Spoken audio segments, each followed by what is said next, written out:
in regards to that big number, 560,000 people stand to lose their jobs across the country, and no, not just across the country, but in the Mount Kenya region, if at all this proposal actually sees the light of day. Joining me for this conversation is Edwin Diko, who is the chair, Balita Kasarani sector. Thank you so much for making time. Salama. Okay, let's make sense of this. What's the situation on the ground so far in regards to this situation as far as bars are concerned? Brian, as far as bars are concerned, the situation is not normal. It is even getting worse. Remember, we were the first guys to be hit in this industry during the corona. Then after the corona came period of election, and now again we have a new government which also has a different policy. So it's really affecting our business.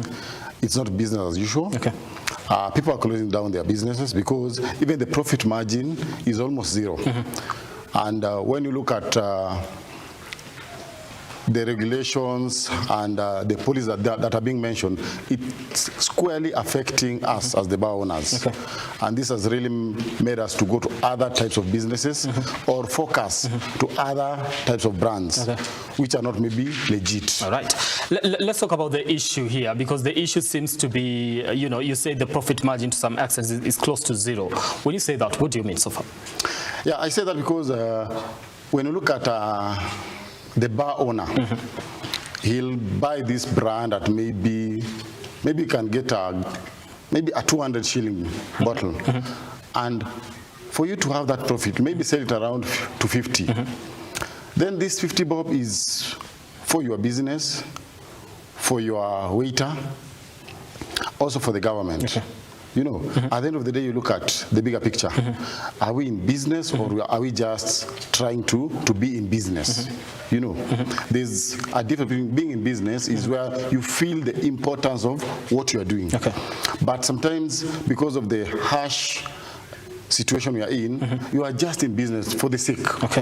And this one is brought because of the way government is trying to push for the taxes. So the manufacturer get the taxes, then it come down to us as the owners of this establishment. Yes. Now, let me take a look at what this means for you, especially when the deputy president comes out and says, this is what we are proposing, that in central Kenya, we actually have one bar operating 24 hours as opposed to all of them. So we look at what we can license in regards to that. If this move gets to work, what risk do we run? Do we risk actually having? Yeah, from the comment of our deputy president, of which he said we have maybe one bar per, it's, to me, it's not a good directive, because one, what is the agenda? When you close all the bars, you want one bar to operate. What is your agenda? Are we really facing what is required, or are we trying to divert from the reality? When we talk about the mountain, we have almost 15,000, 14,700 members, bar owners. So you can imagine, of all this, you want to synchronized to only one bar operating. It is not practical. All right. Now listen, if that happens, how is this going to affect the business though? If it happens, definitely it will affect us as the bar owners, because now we'll have to lose most of us will have to close our shops. Because when we talk about the bar, it's bar and restaurant. You know, it's not only bar. There's a pub and a bar. A pub will operate from 5 in the evening to 11. But bar and restaurant will operate from around 8:30 to 11. So you can imagine closing a bar and restaurant. That means even the place of eating, it's nowhere. Where you can sit and relax with your friends, nowhere. So all of us, it's affecting even the workers. We'll have to lose most of the workers. You'll have to lose most of the workers, and that is what is our topic of conversation, and probably something that we want to focus on mostly, because this is a business that has employed quite a lot of people, and if we are looking at one particular region alone losing close to 560, that is a very big number. If we come back to Nairobi, because you do handle Nairobi, what would you say is the situation is, and what challenges do you face on the ground?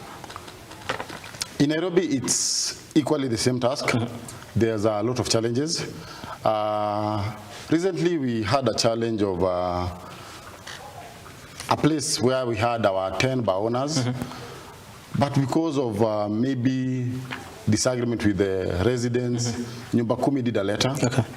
And it was agreed they move from that place without a notice. You know, sometimes you look at the bigger picture. Where do you expect this hustler, this Wanjiku, to move? Because she has been there for almost 3 years, doing his or her business. Now you want him or her to leave immediately. You know, it's really affecting us. Yes. Okay. Another thing I want to look at is moving forward, because when the deputy president stands up and say, okay, as a country, we need to have one particular region operating, one bar in this particular town, you know, across that particular region. So what is the issue? Where is he coming from? Probably he's coming from a point of we have you fighting illicit brew and all things like that, or probably people are over drinking to some extent, if you may. How do we solve this situation then, from where you sit? If at all you say we need to have Balita on the table so that we actually have this conversation, how do we solve this situation? What would be the solution? The best thing for us to do as at now is to have that round table. We talk because we are the people on the ground. And we are facing a lot of challenges. It's not necessarily about closing. There's illicit brew. There are counterfeits. Second generation. What are we fighting? There's also the legit brands. You know, when you are closing to reduce to one, are we working on this illicit, counterfeit, and second generation, or what are we fighting for? Because what we've seen and what is happening, there's a lot of counterfeit, there's a lot of second generation brands, and they are well known. You'll find the authorities coming for the retailers instead of handling the elephant in the room.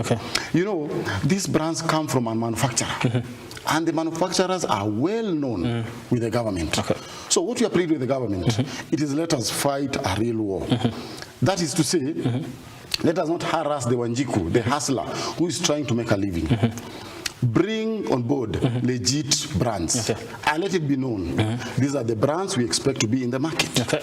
Let me ask you, why will people go for second generation though? Why, from where you sit and you do this business, you deal with people who do the business, why do people prefer the second generation as opposed to the legit? Okay, most of our members, we really insist they go for legit brands. But sometimes you find people going for these other brands, of which their profit margin is a bit higher. They are easily available, and they are fast moving. Yes. Now these brands are actually brought into the country, out there, manufactured here in the country, and the government knows the people that are actually doing that. So if at all they want to fight this war, then they're supposed to be focusing on the second generation and the illicit brew. So, to some extent, what you're saying is this war might be, you know, the priorities actually, you know, they're not in line. That's what you said. Yeah. When I look at it in a broader picture, I feel the government is missing the point here. Because we have the manufacturers; they are well known. When a bottle of maybe Chrome is being sold at 200 shillings from our distributor, you will find another brand, maybe being sold, a vodka brand, being sold at maybe 90 shillings. And with these economic times you're going through, this customer will prefer a cheaper brand. Let me come to something that has to do with taxes, because they're punitive. You say it has been proposed here, and you say maybe we are not being involved here. Why is it that most of these conversations, when they're having these conversations, when policies are being made, you are not on the table? You know, as Balita, we've really tried our best. We've really tried to engage the stakeholders. We've really tried to involve the authorities. But when other policies are being made, we always put aside. And you know, it has impact at the end of the day.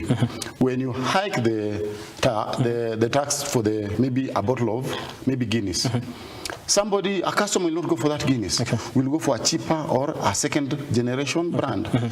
simply because that is what is available. Okay. Let me get to the frustration that the industry is going through in regards to paying taxes. What is it that you can put on the table and say, now, as this is what is pushing out us as the owners out of business? What we need the government to do is very simple. Let us work together, number one. Within the liquor industry, we even talked to the governor, Sakaja, and he promised to synchronize all our licenses. We have almost 5 licenses for you to be given permission to run an outlet. Okay. You know, so we're asking the government to synchronize all these licenses to almost 2 or 1, so that it is easier for this trader to do business. You know, another thing, when you put a very high revenue, like for the liquor, for the wines and spirits, around 50,000. Okay. And you find this person is very willing to do business, but that tax is a bit high. So what will he do? He'll try to maneuver with the authorities to make sure he's earning a living. And that's what we are trying to avoid. Yes. So do you come together and sit down as owners and people who are actually part of this their association and to have these conversations? Yeah, we've had several meetings. Even last week we had another one in Zimmerman. And we are really pushing our members to comply. Because again, when you comply, it's very easy for you even to do business. But you find there are also challenges. Someone says, why should I pay for this licenses? Yet still, I'm being harassed. So, even those who are licensed, they are still being harassed. Where's this harassment coming from? Harassment comes from 2 angles, the county officers and also the police. Yes. So what are they asking for when they're harassing you? When the police come, they try to check whether you have the license. If you don't have, others will be taken to court. Maybe if you know the who and whose, you will be released maybe on the road, as maybe you part with maybe 10,000 or 5,000. And you find this money you are giving, in a span of maybe 2 or 3 months, ask police, amekushika, county, amekushika. So you find parting with almost 25,000, which is equally the same amount you can pay for the what? For the license. All right. That is Edwin Diko. Thank you so much for making time for this conversation here and just helping us, try to understand what is happening within that particular industry and some of the challenges that you are facing, and also some of the people that are going to lose their jobs in regards to this, because there's quite a, that's a very big number moving forward for a country that's actually looking to, lower the rate of unemployment in the country and have people, have something put in their pocket. Thank you so much for making time. All right. My name is Brian Amwa. It has been a pleasure bringing you this program tonight from 9 all the way to this particular hour. We're just 10 minutes shy of 10 p.m. I want to thank you so much for watching tonight. Let's do this again next Sunday. Have yourselves a lovely night.